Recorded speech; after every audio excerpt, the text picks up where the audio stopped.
What's up, everybody? I just wanted to make a quick video on I picked up a BFS 3 Franklin Armory firing system, binary trigger for my pistol here, and I noticed that YouTube really doesn't have much as far as installation. This is not going to be an installation video. I am just going to show you a few quick tips and tricks on what helped me get this thing installed. I will not be pulling it out just for content reasons on YouTube. I don't want to be violating any policies, but I'll try to go over it as best as I can without disassembly. So, first off, safety check, we're good to go. Now, I've always been interested in these BFS 3 firing systems. They seem like a lot of good fun. However, the instructions that they send with you aren't the clearest, and it's basically a two-sheet piece of paper that it's kind of helpful, but I'm more of a visual learner. So with this, I got the flat face trigger. You have your normal safety fire, but then when you get back here is when you get to your binary mode. They do give you a couple extra springs to swap out for your hammer and your trigger, which I recommend you do. The ones that they have originally set aren't the greatest. So let me just give you a quick function check. Here's your safety, fire.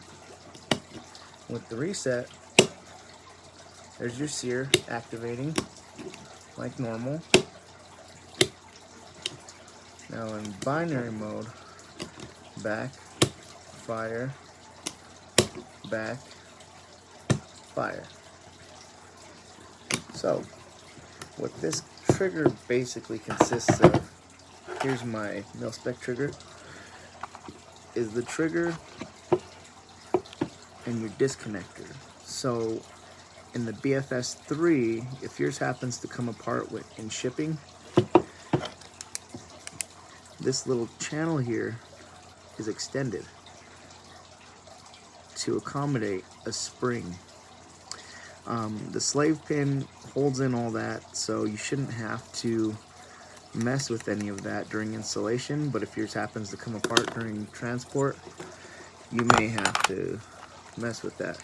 And if you do lose your spring, they do give you a couple extra, and they also give you some takedown pins. But yeah, basically what they send you is a trigger housed up with your disconnector from Franklin Armory. It also has a couple of grommets reminiscent of these guys on the side here, and you have to add those into the slave pin in order to slide it down into your receiver. It was fairly easy. I just popped out my little takedown pins here. Basically hammer first, trigger, take your grip off, get your safety selector out, and then once you put everything back in, it's basically you put the two washers on your trigger here, slide it down in there the best you can without losing that slave pin. Once it's in there, you drive in your takedown pin, add your hammer, and then you add your safety selector. Keep in mind, this short selector is going to be on the right side of the firearm. The long one is the one that you want on your left side. And they give you this little sticker. I wasn't too keen on how it looked fully, so it's already marked for safety and fire. I basically just cut off the binary just to make it apparent that I have one in there, but I think it's a much cleaner look with a cut sticker like that. So anyways, if you guys have questions, feel free to comment, and hopefully you don't have any issues. I had to go through my system about 2 or 3 times trying to figure out the functionality.